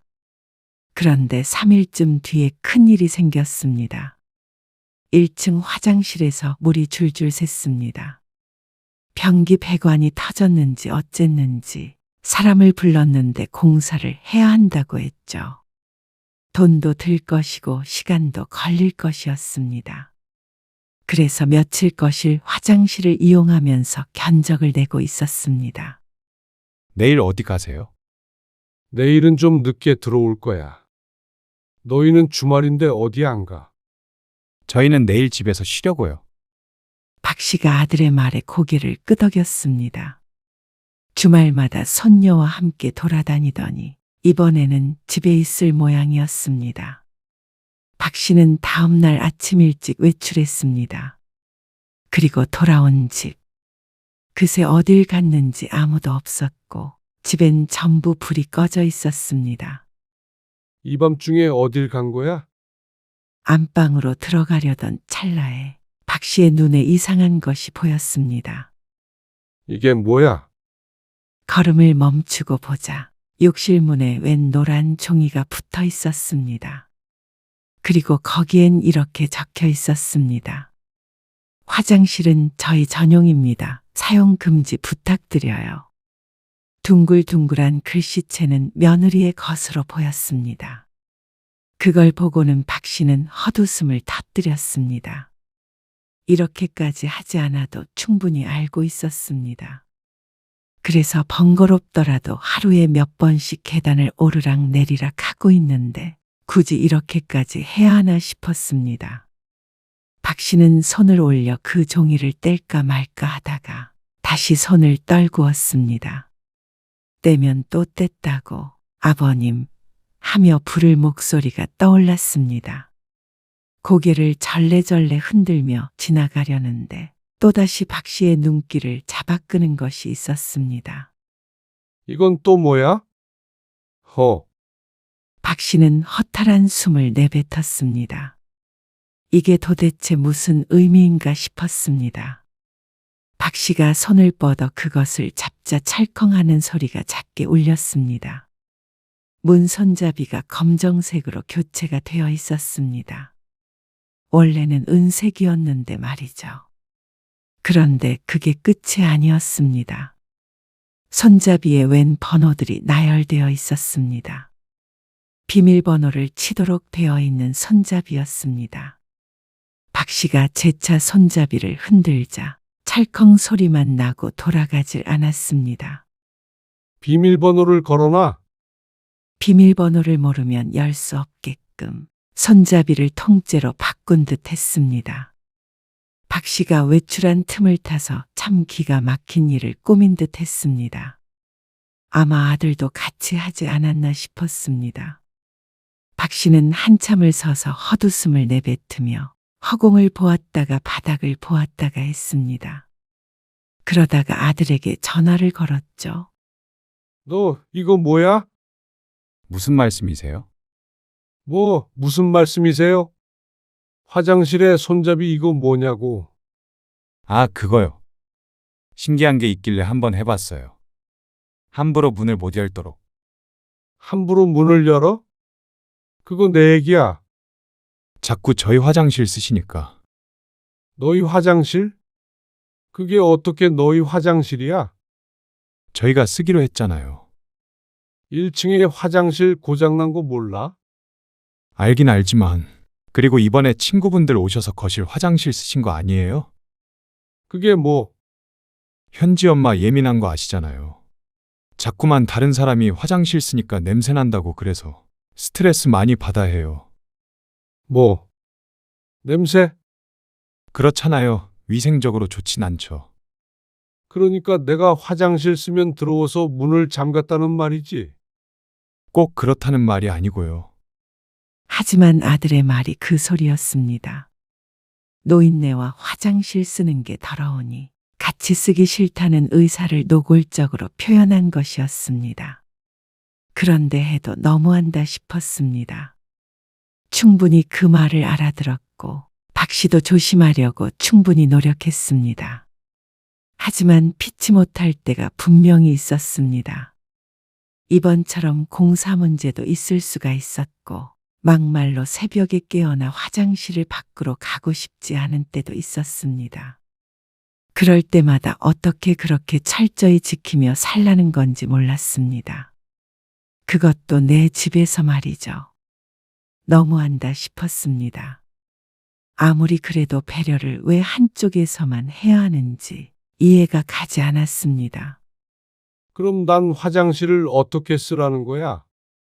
그 앞에 상가의 문을 열려 있잖아요. 뭐라고?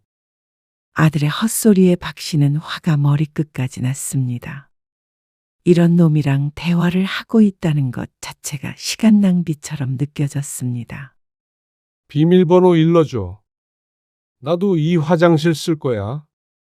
아, 아버지. 잠깐만요. 현지 엄마한테 물어볼게요. 그렇게 전화가 끊어졌는데 한참을 기다려도 전화가 오지 않았습니다. 박 씨가 며느리에게 전화를 걸었더니 받지 않았고 말이죠. 그런데 박 씨는 마냥 기다릴 마음이 전혀 없었습니다. 박 씨는 걸음을 성큼성큼 옮겼습니다. 그리고는 서랍장에서 망치를 꺼내 들고 나왔습니다. 집주인 허락도 없이 이런 걸 설치해? 그리고는 힘껏 손잡이를 내리쳤습니다. 쿵 하는 소리가 났지만 손잡이는 조금 내려간 상태로 떨어지지 않았습니다. 그리고 두어 번 더 그렇게 세게 치자 툭 하는 소리와 함께 손잡이가 망가져서 덜렁거렸습니다. 어떤 식으로 설치가 되는지는 모르겠지만 그래봤자 손잡이였습니다. 손잡이 자체를 없애버리면 될 문제였죠. 그렇게 화장실 문고리는 횡하니 구멍이 났습니다. 그리고 문을 몇 번 밀자 열렸습니다. 까짓것 잠금장치 없는 화장실로 쓰지 하고 생각했습니다. 그리고 조금 있다 아들 부부가 왔을 때 경악하는 며느리에게 박 씨가 차갑게 말했습니다. 화장실 얻어 쓰려거든 너희가 1층으로 내려가라. 아버지. 거기 고장났잖아요. 고쳐서 쓰던지 알아서 해. 현지는 또 어떻게 하고요? 요 앞에 상가 화장실 문이 늘 열려 있다며? 아버님, 그거 비싼 거예요. 그래? 너희가 공짜로 살고 있는 그 방세보다 비싸냐? 그 말에 아들이 입을 다물었습니다. 너무하신 거 아니에요? 애초에 거실 화장실은 저희 쓰라고 하셨잖아요. 편의상 그렇게 하라는 거지. 내가 출입 금지가 된 거랑은 다른 문제 아니냐? 그러자 며느리가 서운하다는 듯이 말했습니다. 아무리 저희가 얹혀 살고 있다지만 이런 식으로 눈칫밥 먹을 줄은 몰랐어요. 눈칫밥은 누가 먹었는데? 기막힌 이야기였습니다. 눈치를 봐도 박 씨가 봤지 아들 며느리가 본 적은 없었습니다. 그랬다면 화장실 문을 걸어 잠그는 짓은 하지도 않았을 테고 말이죠. 아들 며느리는 크게 화를 냈습니다. 며느리가 예민하다 어쩐다 했지만 결국엔 아들도 똑같았습니다. 아무리 배려해도 더 많은 걸 바라고 모든 걸 부모 탓을 하는 아들 며느리가 괘씸했습니다. 들어와서 지내게 했으면 눈치를 보는 것까지는 아니더라도 최소한 고마운 줄은 알아야 했습니다. 자기들 집이라고 하더라도 이렇게 막무가내일 수는 없는데 왜 박 씨 집에서 이 난리인지 몰랐죠. 아버지한테 정말 실망이에요. 다른 것도 아니고 그냥 욕실만 좀 따로 사용했으면 하는 게 그렇게 잘못인가요? 그러면서 이 모든 갈등이 박 씨로 인한 것인 듯 말하는 아들. 이 말 저 말 길게 할 필요가 없었습니다. 그냥 욕실만 따로 쓸 게 아니라 이제 따로 살 때가 된 것 같다. 짐 빼서 나가줘라. 그러자 아들의 눈이 커졌습니다. 약속이랑 다르잖아요. 이렇게 살다가는 내가 제명에 못 살겠어. 당장 집 살 상황이 아니라니까요. 전세금 뺀 것도 있을 거 아냐. 아, 그건 표정을 보아하니 그새 썼는지 어쨌는지 모르겠지만 자세히 알고 싶지도 않았습니다. 큰아들과의 합가 생활은 이만 여기서 끝마치고 싶었습니다. 저희는 못 나가요. 그냥 여기서 쭉 살 생각도 있어요. 뭐? 어차피 아버지도 혼자 사시고 언젠가는 같이 살아야 할지도 모르잖아요. 큰 돈 써가면서 집 살 필요 없죠. 이제 보니 더 큰 속셈이 있었던 모양이었습니다. 참 허탈한 결말이었습니다. 어떻게 하면 박 씨를 빼놓고 저런 생각을 했는지 어이가 없었죠. 아들은 배째라였습니다. 설마 박 씨가 쫓아내기야 하겠나 싶었는지 막무가내였습니다. 그래서 박 씨도 결단을 내렸습니다. 다음 날 모두들 출근한 틈을 타서 박 씨는 현관문 비밀번호를 바꿔버렸습니다. 그리고 1층에 아들 짐이 있는 작업실만 문을 열어두었습니다. 그곳에서 짐을 꺼내서 가라는 뜻이었죠. 그리고 아들네 짐을 대충 싸서 1층에 함께 두었습니다. 남은 짐들은 아들네가 나가면 돌려줄 생각이었습니다. 그러자 또 난리가 났습니다. 동네가 떠나가라 문을 열라며 두드려댔습니다. 하지만 박 씨는 문을 열어줄 생각이 없었습니다. 거기 있는 메모 봐. 박 씨가 현관에 붙여놓은 메모였습니다. 이곳은 내 집이니까 사용금지 부탁한다. 그 글귀에 아들의 어깨가 툭 떨어졌습니다. 자신들이 정말 쫓겨난 것임을 알았습니다. 현지랑 현지 엄마는 처가에 일단 보냈어요. 그리고 저는 집 알아보고 있고요. 그런데 이렇게 하실 수는 없는 거예요. 나중에 후회 마세요. 그래. 후회 안 하마. 그것이 끝이었습니다. 모두가 떠난 자리는 다시 조용해졌고 박 씨의 마음도 다시 고요해졌습니다.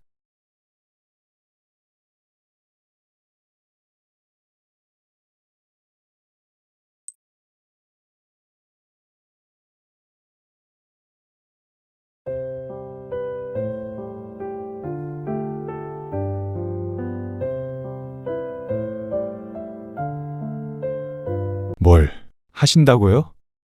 결혼 말이야. 재혼을 하겠다는 말씀이세요. 지금? 맞아. 재미없는 장난하지 마세요. 무슨 결혼이에요. 아버지 연세를 생각하세요. 내 나이가 뭐가 어때서? 그 나이 들어서 재혼하고 그러는 거 다 드라마에서나 나오는 거예요. 나중에 가족 문제도 복잡해지고요. 그분이랑 가깝게 지내신다는 거는 지난번에 들어서 알고는 있는데요. 그렇게 접근하는 사람 중에서 제대로 된 사람 없어요. 접근이라니? 무슨 말을 그렇게 해? 그렇잖아요. 그냥 잠깐 만나시는 줄 알고 지난번에는 굳이 말씀은 안 드렸는데 결혼은 다르죠.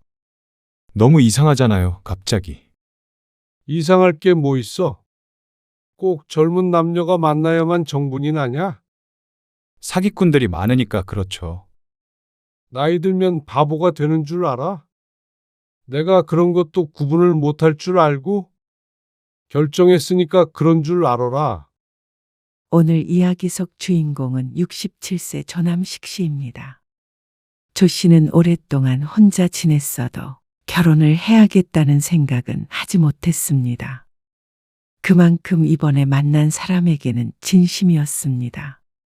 남들은 70대이 다 되어 재혼을 한다고 하면 조 씨의 자식들처럼 미쳤다고 손가락질을 할지도 몰랐습니다.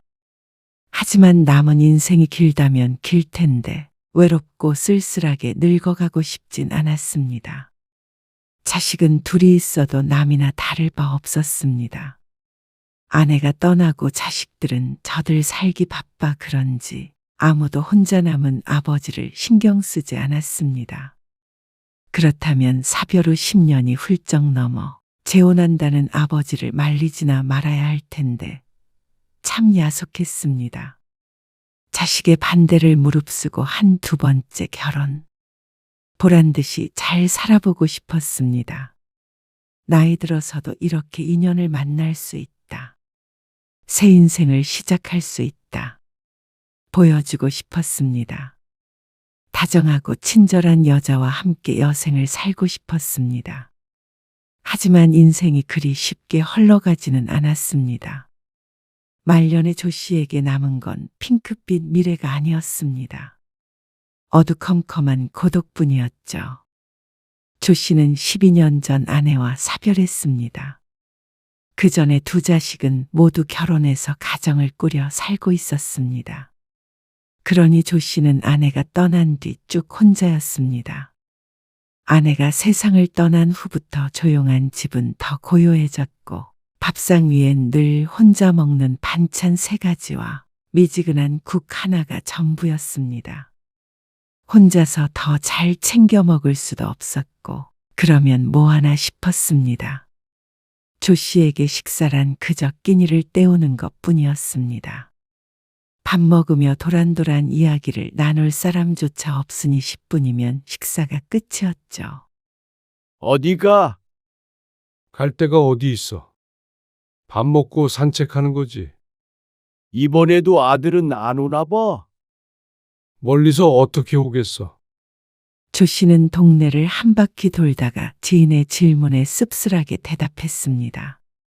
명절이 코앞인데 조 씨는 아들의 방문을 기대하지 않았습니다. 아들은 현재 독일에 살고 있었습니다. 그쪽으로 발령이 난 지도 꽤나 됐습니다. 2년만 있다가 올 거라고 했지만 귀국했다가 1년 뒤에 또다시 해외로 나가서 여태 살고 있었습니다. 아이고, 그래도 혼자 사는 아버지 좀 들여다보지. 혀를 차며 지나가는 지인 때문에 조 씨는 좀 더 비참한 기분이 되었습니다. 외국에 사는 아들은 1년에 한두 번 안부 전화만 할 뿐 명절이라도 얼굴을 볼 수가 없었습니다. 손주 얼굴은 까먹을 지경이었습니다. 아주 어릴 때 사진만 닳도록 보고 있었죠. 여보세요.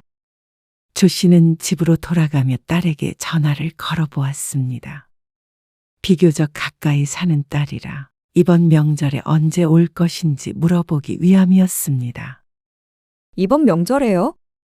딸은 언제 오겠다는 소리 대신 조금 곤란한 듯 반문했습니다. 왜? 무슨 일 있니? 아, 그게 이번에는 좀 힘들 것 같아요. 왜? 시댁에서 여행을 가자고 해서 그거 준비 중인 것 같아요. 아, 여행을 간다고. 명절에? 네? 저도 안 가고 싶긴 한데 이번에 아버님 칠순이 가까워서 쉬는 김에 여행을 가자고 하시네요. 아, 바깥사돈이 칠순이라고 하셨지. 맞아요. 딸의 말에 조 씨는 잠시 침묵을 했습니다. 입을 열면 서운한 마음이 튀어나갈 것 같았습니다. 하지만 그럴 수는 없었습니다. 오빠도 못 온다고 하죠? 그렇지. 사실 묻지도 않았지만 아들은 작년에도 재작년에도 오지 않았습니다. 명절이라고 그쪽 일을 쉴 수는 없다고 했으니 이번에도 아마 마찬가지일 거라고 짐작해 볼 뿐이었습니다. 그래. 어쩔 수 없지. 혼자 괜찮으시겠어요? 그래. 걱정 마. 아무튼 알았으니까 다음에 보자. 딸이 걱정하는 듯 말했지만 사실 딸도 명절에 오지 않은 게 이번이 처음이 아니었습니다. 작년 추석엔 사위와 해외여행을 간다고 오지 않았고 언젠지는 기억나지 않아도 바쁘다고 안 온 적도 2번 있었습니다. 아마 앞으로도 이런 일이 많을 것 같은 예감이 들었습니다. 점점 더 자식들은 자신들의 인생이 중요해지겠죠. 조 씨는 아내가 떠난 뒤 자식에게 섭섭했다가 기대했다가 실망했다가를 수도 없이 반복했습니다. 그러다 보니 이제는 그것조차 조금씩 익숙해져가는 기분이었습니다. 딸과의 통화는 짧게 끝이 났습니다. 결국에 이번 명절도 혼자 있을 예정이었죠. 그날 밤 조 씨는 안방 벽장에서 아내의 사진을 꺼내어 먼지를 닦았습니다.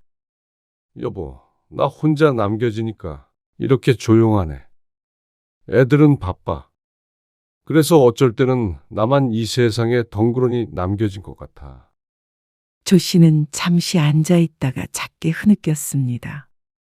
그 소리조차 크지 않아서 집은 고요했습니다. 그렇게 조 씨의 하루도 또 얼마 뒤 명절도 지났습니다. 평소와 크게 다르지 않은 시간들이었습니다. 그렇게 무료한 일상을 보내던 중 마을 복지회관에 붙은 어떤 광고를 보게 되었습니다. 노인들을 위한 독서 모임에 대한 내용이었습니다. 평소 운동도 좋아하지 않고 독서와 같이 정적인 활동을 좋아하던 조 씨에게 딱이었습니다. 무엇보다 새로운 사람도 사귀고 좀 활기찬 삶을 보내고 싶다는 생각을 했습니다. 평소 같았으면 하지 않았을 행동이었지만 조 씨는 홀린 듯 모임에 참석하게 되었습니다. 그리고 그의 인생이 크게 바뀌었죠. 안녕하세요. 양미숙이라고 해요. 53세 양미숙. 그녀의 첫인상은 참 좋았습니다. 늘 웃고 있는 얼굴이었고 무척 활달한 성격이었습니다. 모임 사람들도 모두들 그녀를 중심으로 대화를 나눴습니다. 사실 저는 책 잘 몰라요. 그냥 사람이 좋아서 오게 됐어요. 책도 읽고 대화도 나누면 좋잖아요. 맑게 웃으며 하는 말에 조 씨도 함께 웃었습니다. 저도 잘 모릅니다. 같이 알아가는 거죠. 모임 끝나고는 보통 뭐 하세요? 별거 안 합니다. 그냥 집에 가서 TV도 보고 화단도 가꾸고 그래요. 아, 주택에 사시나 보다. 네. 은퇴한 뒤에 전원주택에서 살고 있어요. 아, 저도 주택에 사는 게 꿈인데. 언제 한번 구경시켜 주세요. 마당에서 고기도 구워 먹고 하는 게 제 로망이에요. 살가운 그녀의 말에 조 씨가 어색하게 뒷목을 문질렀습니다. 정말로 하는 소리인지 아니면 인사말인지 알 수가 없었습니다. 네, 언제 한번. 그녀가 뒤돌아서 가는 걸 조 씨는 조금 오래 지켜보다가 이내 고개를 돌려 책을 보았습니다. 하지만 어쩐지 글자가 눈에 들어오지가 않았습니다. 그리고 그날 이후로 조 씨는 자꾸만 잠을 설쳤습니다. 마음이 어수선해서 뒤척이게 되었죠. 남식 씨, 내일 혹시 시간 되세요? 금요일 모임이 끝나고 그녀는 조 씨를 불렀습니다. 갑작스레 불려진 이름에 조 씨가 깜짝 놀랐습니다. 10살도 넘게 차이가 나는데 남식 씨라는 간지러운 호칭으로 불리는 게 어색했습니다. 내일이요? 어쩐 일로 그러시는지. 아, 한번 초대해 주시기로 하셨잖아요. 그 미소가 수줍어 보인다면 조 씨의 착각일지. 조 씨의 가슴이 펄떡거렸습니다. 이 나이에 이런 기분은 또 처음이었죠.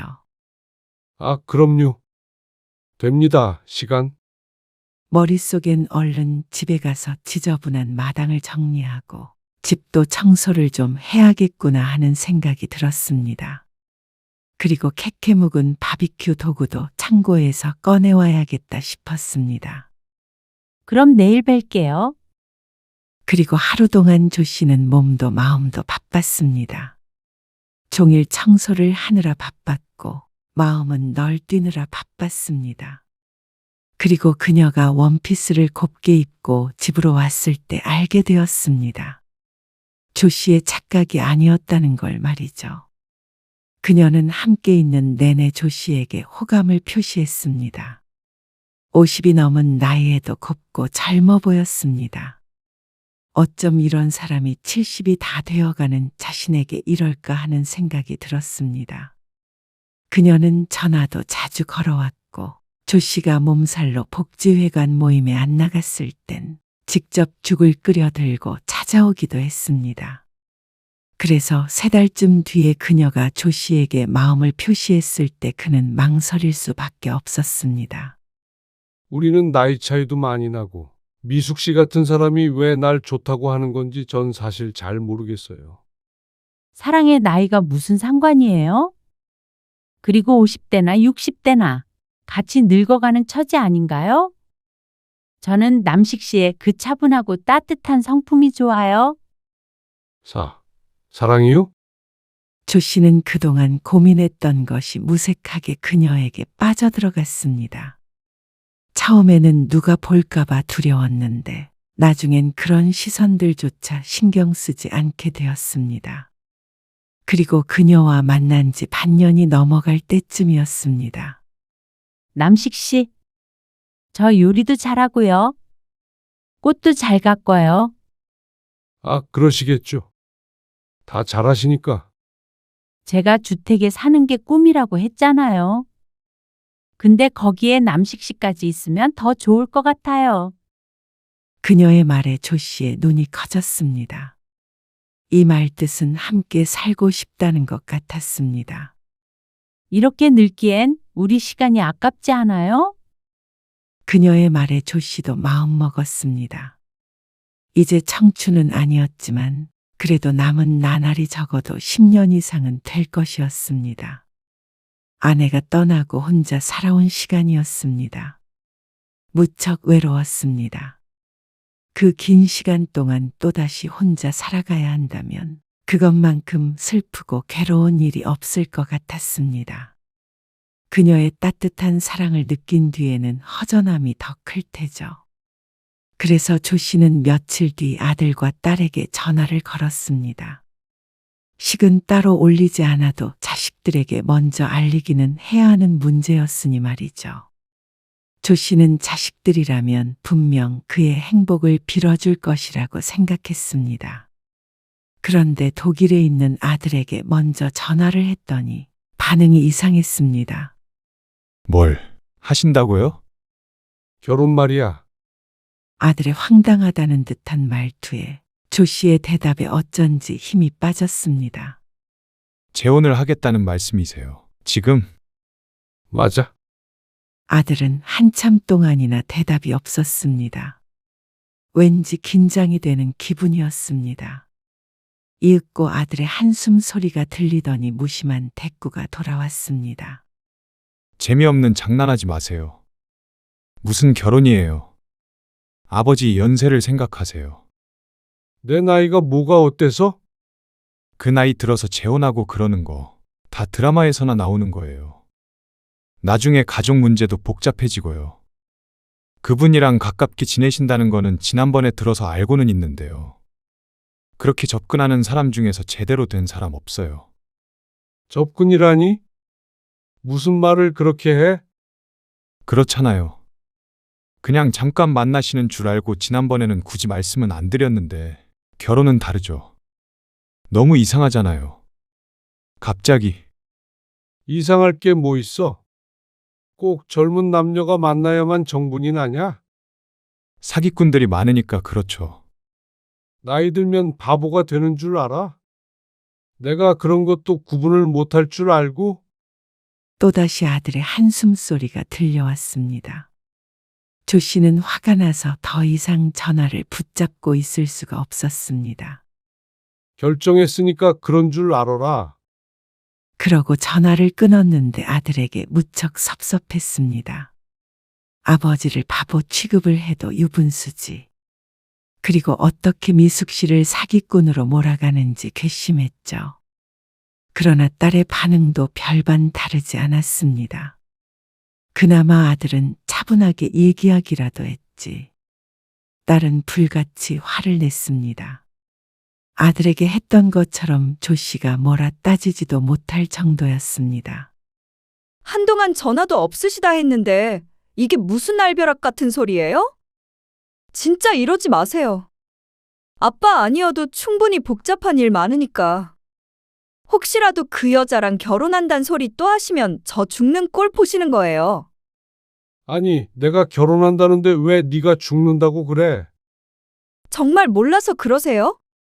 이 나이에 새엄마가 생긴다고 그러면 다들 비웃어요. 창피해서 살 수가 없어. 그리고 딸은 혹시라도 조 씨의 재산을 새엄마와 나눠 가질까 두려워했습니다. 가진 재산이 엄청 큰 건 아니었지만 그래도 자식들 물려주기 부끄럽지 않을 정도는 있었습니다. 행여나 그런 소리 하셨다가는 딸도 손주도 못 보실 줄 아세요. 조 씨는 이 와중에 유산을 걱정하는 딸이 너무 괘씸했지만 아무런 대꾸도 하지 못하고 전화를 끊어야 했습니다. 딸이 하는 말도 영 틀린 말은 아니었으니 말이죠. 조 씨만 생각하자면 결혼을 밀어붙이는 게 좋겠지만 자식들 입장에서는 다른 문제가 생길 수 있었습니다. 마냥 서운하게만 생각해서 될 일은 아님을 알고 있었습니다. 자식들이 다 그렇죠. 무슨 걱정을 하는지 저도 알아요. 근데 그럴 걱정은 할 게 못 되는데. 전 남식 씨 재산에 관심 없어요. 아, 당연하죠. 미숙 씨가 그럴 리가 없죠. 전에도 말씀드린 적 있죠? 딸이 하나 있긴 한데 남남이나 마찬가지예요. 지금은 전화번호도 모르고 그렇게 살아요. 알죠. 근데 아무리 설명을 해도 들으려고를 안 하니. 남식 씨에게 자식들이 중요한 거 알아요. 그렇지만 결국 부모는 부모고 자식은 자식 아니겠어요? 자식들은 자기 가족밖에 몰라요. 부모가 나이 들면 자식은 귀찮아하죠. 그러니까요, 남식 씨. 남식 씨도 이제 본인 인생 사세요. 남이 뭐라고 하든 그게 무슨 상관이에요? 우리 인생 우리가 살겠다는데 언제까지 자식이나 남들 의견에 휘둘리며 살아야 해요? 시간이 얼마나 남았다고. 그 말에 조 씨는 탄식했습니다. 그 말이 맞았습니다. 그리고 한 달 뒤 그녀는 집을 정리하고 조 씨의 집으로 들어왔습니다. 그 이야기를 들은 딸이 득달같이 쫓아왔습니다. 그렇게 바빠서 얼굴 보기도 힘들던 자식인데 사실 이렇게 쉬운 일이었습니다. 설마 두 분 혼인신고 하신 건 아니겠죠? 아직은 안 했다. 식도 따로 올리지 않았고 살림부터 합쳤습니다. 혼인신고 같은 것이야 원하면 언제든지 할 수 있었고 급한 일이라고 생각하지 않았습니다. 그리고 어쩌면 안 할 수도 있었습니다. 다 늙어서 그런 서류 같은 게 뭐가 중요한가 싶었습니다. 딸은 그 말에 조금 안도했습니다. 하지만 그렇다고 결혼을 찬성한 것은 절대 아니었습니다. 조 씨가 입을 다물자 딸도 화를 내더니 돌아가 버렸습니다. 그리고 연락을 끊었습니다. 어디 한번 자식도 손주도 없이 살아보라는 뜻이었습니다. 그리고 아들도 전화를 해서 크게 화를 내더니 연락을 하지 않았습니다. 조 씨에게는 이제 그녀밖에 남지 않은 것 같았습니다. 하지만 외롭지 않았습니다. 그녀가 없을 때보다 훨씬 행복했습니다. 어차피 자식들은 조 씨에게 신경 쓴 적이 없으니 말이죠. 그녀 말이 맞았습니다. 자식들은 결국 자기들밖에 몰랐습니다. 늙은 아버지가 어떻게 사는지는 상관없이 그저 유산만 걱정할 뿐이었죠. 그래서 그 길로 조 씨는 그녀와 혼인신고를 했습니다. 자식들이 축복해주지 않아도 내 행복은 내가 찾아갈 셈이었습니다. 남식 씨, 저 외출 좀 하고 올게요.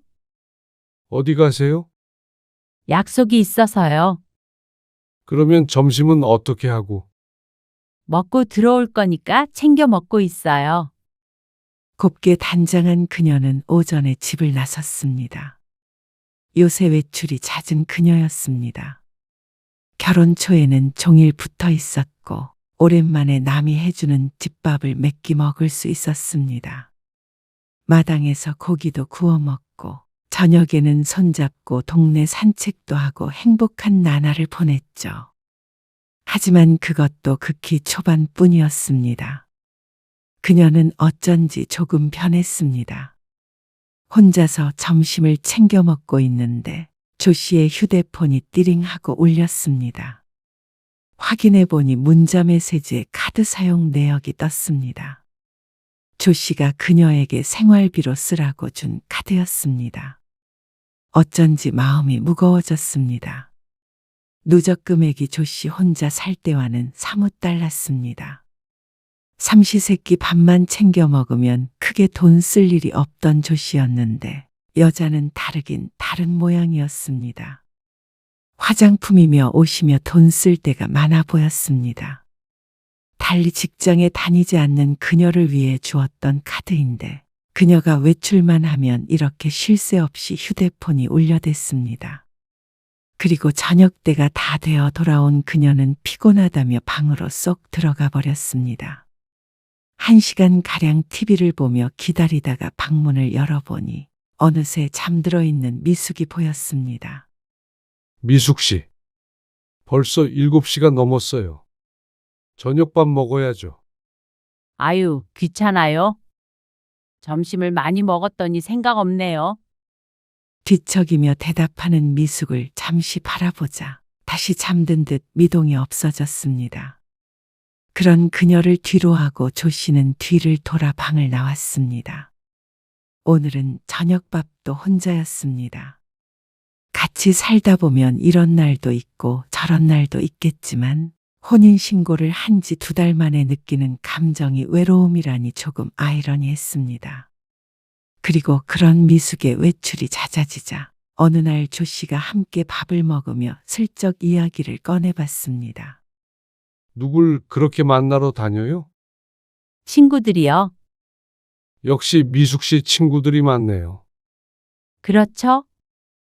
사교성이 남달랐던 그녀였습니다. 그러니 이해는 갔습니다. 바람 쐬러 가고 싶은 거면 어디 같이 여행이라도 갈까요? 여행이요? 그래요. 바닷가라던가. 에이, 무슨 여행이에요?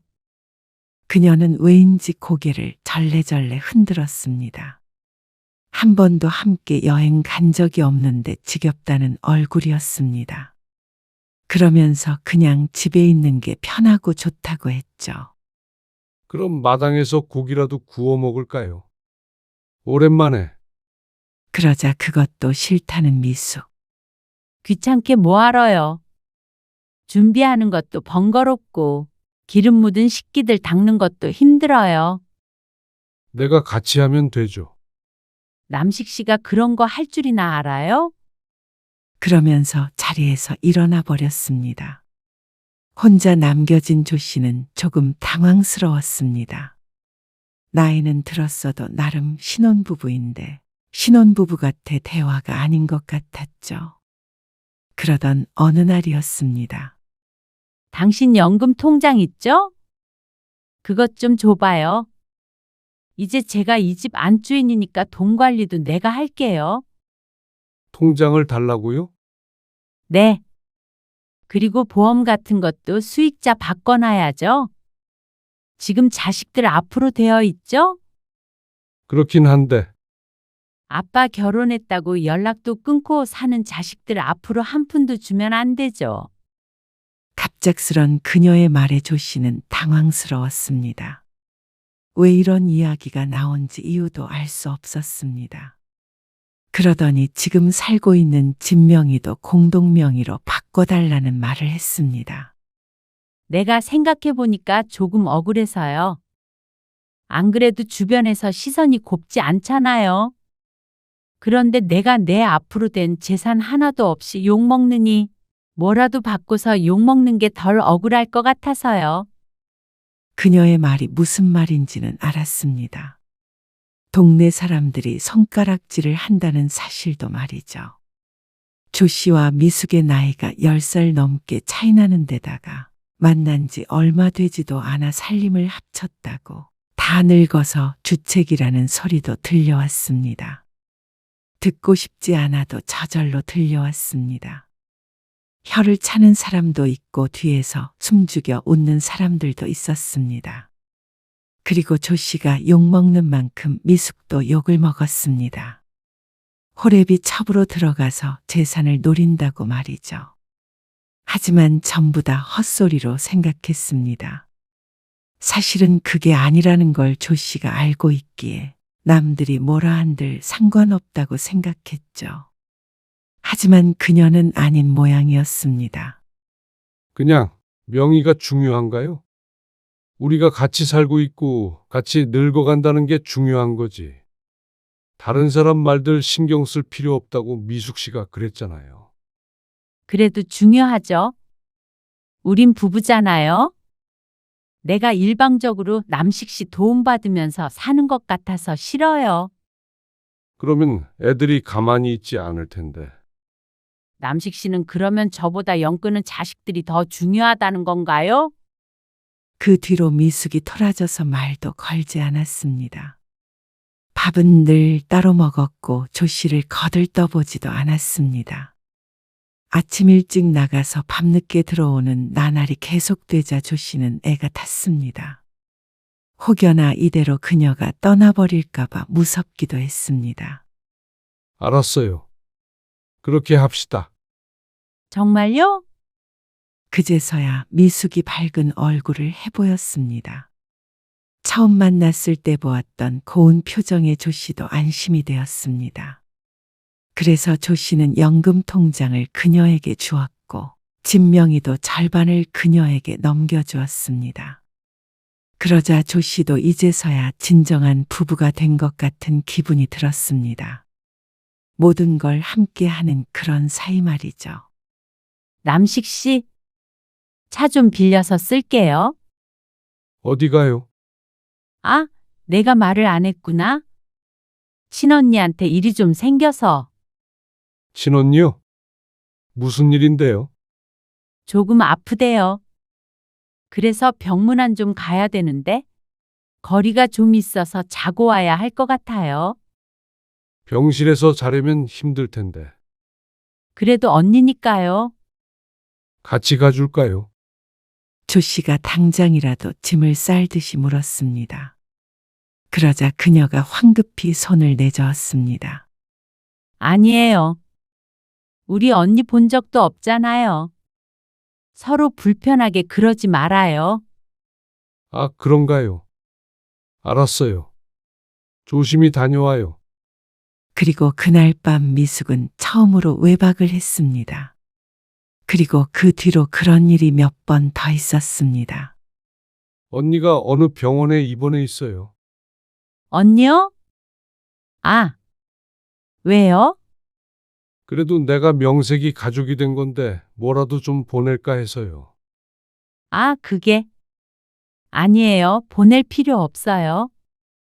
병원 이름이랑 언니 이름만 알면 여기서 선물이라도 보내게요. 그런데 미숙은 끝까지 언니 이름을 알려주지 않았습니다. 그때쯤이었습니다. 조 씨의 마음속에 불안이 싹 튼 것이 말이죠. 이게 왜 이렇게 있지? 신분증이 필요해서 TV 밑에 서랍장을 열어보니 신분증이 보이지 않았습니다. 조금 더 뒤적거려 보니까 통장들 밑에서 툭 떨어졌습니다. 늘 신분증은 가장 위에 올려두는데 말이죠. 고개를 갸웃거렸는데 이번에는 인감도장까지 오른쪽이 아닌 왼쪽에 놓여 있었습니다. 조 씨의 미간이 좁혀졌습니다. 이건 우연이라고 볼 수가 없었습니다. 일부러는 아니지만 수십 년간 버릇처럼 두던 위치가 있었습니다. 조 씨라면 이렇게 바꿔놨을 리가 없었습니다. 미숙 씨, 혹시 서랍장 열어봤어요? 네? 아니요? 왜요? 아, 아니면 됐어요. 실없이 뭐예요? 저 오늘 나갔다 올게요. 이 근처라서 차는 안 가지고 가요. 알았어요. 마침 조 씨도 차를 타고 장례식에 가야 해서 잘 됐다 싶었습니다. 친구에게 받은 주소를 차 내비게이션에 치려다가 의아했습니다. 꾸준히 어떤 주소가 찍혀 있었는데 여기서 30분 정도 걸리는 곳이었습니다. 날짜를 보니 그녀가 언니에게 간다는 날이었습니다. 하지만 병원은 차 타고 2시간은 걸리는 곳일 텐데 이상했습니다. 조 씨는 귀신에게 홀리기라도 한 기분으로 주소에 찍힌 곳으로 차를 몰았습니다. 그리고 주소지에서 조금 떨어진 곳에 차를 세우고 내렸습니다. 어쩐지 그래야 할 것 같았습니다. 그런데 벼랑간 미숙의 목소리가 들렸습니다. 어떤 남자와 함께 주택에서 나오고 있었습니다. 조 씨는 황급히 몸을 숨겼습니다. 아무튼 얼마 안 남았으니까 걱정 말고 기다리고 있어. 당신이 고생이지. 그래도 고생한 보람은 있잖아. 그러면서 둘이 지나치게 친밀한 스킨십을 하며 차를 타고 사라졌습니다. 조 씨는 스스로의 뺨을 내려쳤습니다. 그렇지 않으면 이게 꼭 꿈이라도 꾸고 있는 것 같았습니다. 조 씨는 가까스로 정신을 차려 집으로 돌아왔습니다. 장례식이고 뭐고 갈 정신이 아니었습니다. 불 꺼진 집에 혼자 앉아 있는데 갑자기 휴대폰이 울렸습니다. 딸이었습니다. 얼마 만에 받아보는 딸 전화인지 몰랐습니다. 네가 어쩐 일이야? 조 씨가 힘없이 물었습니다. 그러자 딸이 대꾸했습니다. 아빠, 그 여자, 양미숙이라는 사람, 제대로 알고 같이 살고 있는 거 맞아요? 그게 무슨 말이야? 혹시 집 팔았어요? 집을 팔다니 그게 무슨 말이야? 그런데 딸에게 들은 이야기가 충격적이었습니다. 조 씨의 집이 분명 미숙과 조 씨의 공동명의여야 맞는데 엉뚱한 사람의 이름 앞으로 되어 있다고 했습니다.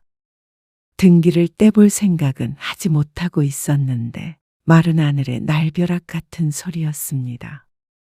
하지만 그 순간 서랍장이 떠올랐습니다. 신분증과 인감, 그걸 건드릴 사람도 미숙밖에 없었습니다. 조 씨는 다급하게 부동산 등기부등본을 확인해 봤습니다. 그리고 미숙에게 넘겼던 통장까지도 확인해 보았습니다. 그리고 그 자리에 주저앉아야 했습니다. 이게 뭐야? 정말 집이 웬 박봉준이라는 사람 앞으로 되어 있었습니다. 혹시나 낮에 미숙과 함께 있던 그 남자인가 싶었습니다. 하지만 89년생이라고 되어 있는 것을 보니 그건 또 아닌 것 같기도 했죠. 그러다가 미숙이 집으로 돌아왔습니다. 미숙 씨, 이게 어떻게 된 일이에요?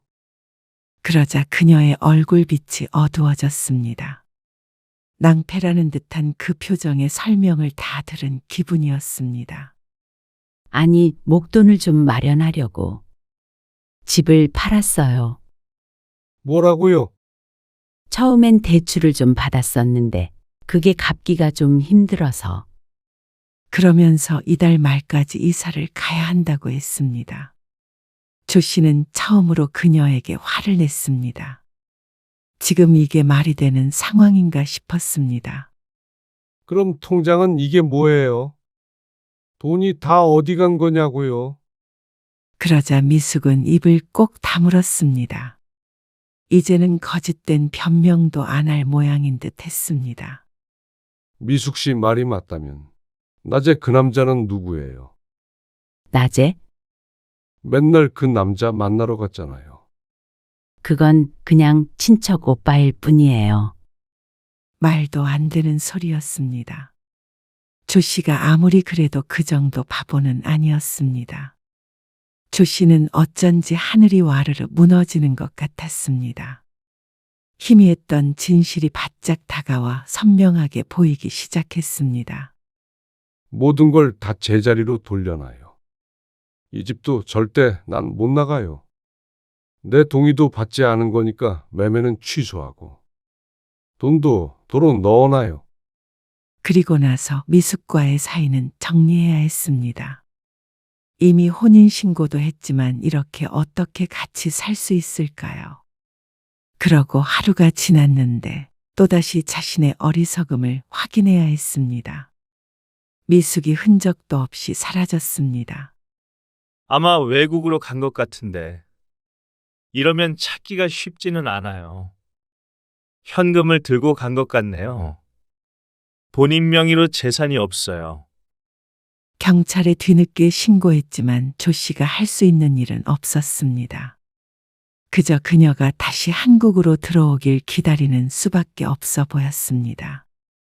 그러게, 제가 말씀드렸잖아요. 왜 자식들 말을 안 들으세요? 그렇게 자식들 저버리고 살았으면 남은 인생도 알아서 사세요. 당장의 집에서 쫓겨나게 생긴 조 씨는 어쩔 수 없이 남아있는 현금으로 급하게 월세방을 구해야 했습니다. 아무리 억울하다고 하더라도 그걸 증명할 수가 없었고 시간도 많이 걸릴 것이었습니다. 자식들은 그런 조 씨를 부모라고 보증금을 조금 보태주었지만 그게 끝이었습니다. 자식으로서 마지막 도리했다고 생각하세요. 그러고는 자식들과는 끝이었습니다. 조 씨는 아내 사진을 다시 꺼내 눈물을 흘렸습니다. 그동안은 한 번도 꺼내보지 않은 사진이었습니다. 그래 보았자 소용은 없었습니다. 마음의 위안은 될 수 있을지언정 과거는 바꿀 수 없었죠. 마을 사람들은 그런 조 씨를 또다시 손가락질했습니다.